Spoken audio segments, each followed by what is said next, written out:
Hello hi welcome to civil service simplifier. ഒരു ജനാധിപത്യ രാജ്യത്ത് ജനങ്ങളുടെ സ്വത്തും ജീവനും സംരക്ഷിക്കണം. ഇന്ത്യ ഒരു ജനാധിപത്യ രാജ്യമാണ്. എന്നാൽ ഇതൊന്ന് കണ്ടു നോക്കൂ.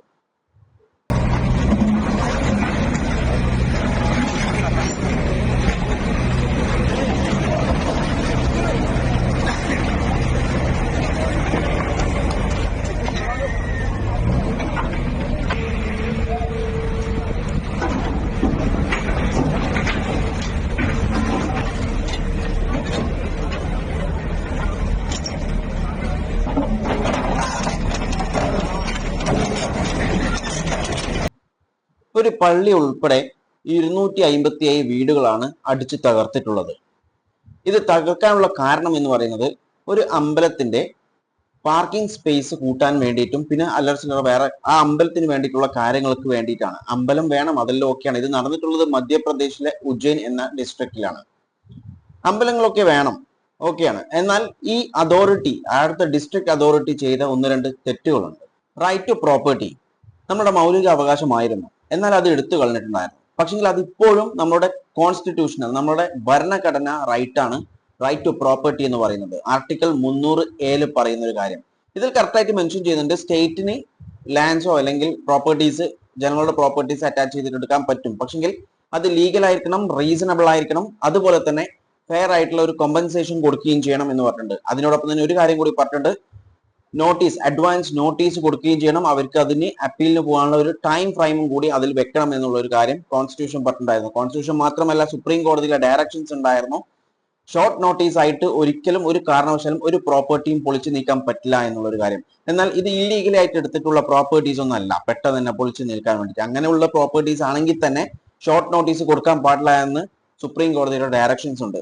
എന്നാൽ ഇവിടെ അതോറിറ്റി ചെയ്ത കാര്യം എന്ന് പറയുന്നത് പ്രോപ്പറായിട്ട് കോമ്പൻസേഷൻസ് മുഴുവനായിട്ടും കൊടുത്തിട്ടില്ല. കോമ്പൻസേഷൻ കൊടുക്കുന്നതിൽ അതോറിറ്റി തന്നെ പറഞ്ഞിട്ടുണ്ട് 66 കോടിയാണ് കോമ്പൻസേഷൻ ആയിട്ടുള്ളത്. എന്നാൽ അതിൽ 33 കോടിയാണ് കോമ്പൻസേഷൻ കൊടുത്തിട്ടുള്ളത് എന്നാണ് പറഞ്ഞിട്ടുള്ളത്.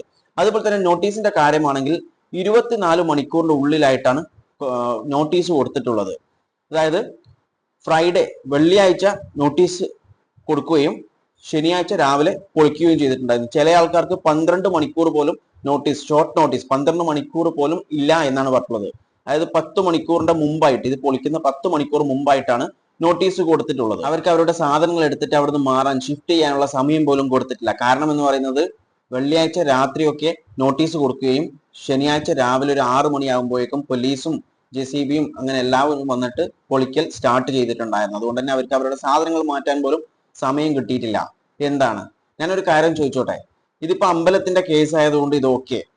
എന്നാൽ ഇതൊരു ചർച്ചോ അല്ലെങ്കിൽ ഒരു പള്ളിയോ എക്സ്പാൻഡ് ചെയ്യാൻ വേണ്ടിയിട്ടാണെങ്കിൽ ഒരു അമ്പലം പൊളിക്കാൻ പറ്റുമോ? പോട്ടെ, അമ്പലം പോയിട്ട് ഒരു 2 വീടെങ്കിലും പൊളിക്കാൻ പറ്റുമോ? എന്തൊക്കെ പ്രശ്നങ്ങൾ ഉണ്ടാവുമായിരിക്കും നമ്മുടെ രാജ്യത്ത്?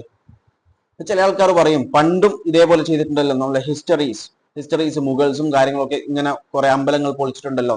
അത് ആ കാലം, ഇത് കാലം മാറി. ഇത് ഇന്ത്യയാണ്, അത് ഇന്ത്യയല്ല, ഇത് ഇന്ത്യയാണ്. ഇപ്പോൾ ഇന്ത്യയാണ്. ഇന്ത്യയിൽ ഇന്ത്യയുടേതായിട്ടുള്ള ഭരണഘടനയുണ്ട്, നിയമവ്യവസ്ഥയുണ്ട്, അതുപോലെ തന്നെ നാഷണൽ ആൻഡ് ഇന്റർനാഷണൽ ലോസ് ഉണ്ട് ഇതിനൊക്കെ.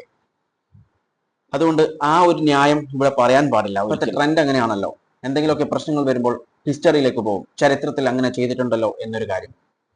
നമ്മുടെ രാജ്യത്ത് അമ്പലവും വേണം, പള്ളിയും വേണം, ചർച്ചും വേണം, എല്ലാം വേണം. പക്ഷേ അത് മറ്റുള്ളവരെ ബുദ്ധിമുട്ടിച്ചുകൊണ്ടാവാൻ പാടില്ല. കാരണം 257 ഫാമിലീസിന്റെ വീടുകളാണ് പൊളിച്ച് തകർത്തിട്ടുള്ളത്. അതൊരു ബുദ്ധിമുട്ട് തന്നെയാണ്. അവർക്ക് കോമ്പൻസേഷൻ കൊടുത്താലും ശരി, ഇല്ലെങ്കിലും ശരി, കോമ്പൻസേഷൻ കൊടുത്തിട്ടുണ്ട്. മുഴുവൻ കൊടുത്തിട്ടില്ല, ഓക്കെ, കോമ്പൻസേഷൻ കൊടുത്തിട്ടുണ്ട്. പക്ഷെങ്കിൽ നമുക്ക് മനസ്സിലാക്കേണ്ട ഒരു കാര്യമുണ്ട്, ചില ആൾക്കാർക്ക് അവരുടെ പ്രോപ്പർട്ടി, അവരുടെ മണ്ണ്, ലാൻഡിനെ കൊണ്ട് അവർക്ക് ഇമോഷണൽ അറ്റാച്ച്മെന്റ് ഉണ്ടാവും. അതൊക്കെ നമ്മൾ മനസ്സിലാക്കേണ്ട ഒരു കാര്യമാണ്. അവർക്ക് എത്രത്തോളം ബുദ്ധിമുട്ടാവും ഉള്ള ഒരു കാര്യം. അതുകൊണ്ട് തന്നെ ആരെയും ബുദ്ധിമുട്ടിക്കാത്ത രീതിയിൽ നമ്മളുടെ ആരാധനാലയങ്ങളൊക്കെ ഉണ്ടാകുന്നത് നല്ലത് തന്നെയാണ്, യാതൊരു കുഴപ്പവുമില്ല. ഇതിനെക്കുറിച്ച് നിങ്ങളുടെ അഭിപ്രായങ്ങൾ കമന്റ് ചെയ്യുക. വീഡിയോ ഇഷ്ടപ്പെട്ടാൽ ലൈക്ക് ചെയ്യുക. ഇൻഫോർമേറ്റീവ് ആയാൽ മറ്റുള്ളവരിലേക്ക് ഷെയർ ചെയ്യാൻ ശ്രമിക്കുക. And thanks for watching me and stay tuned for another video. Okay, thank you.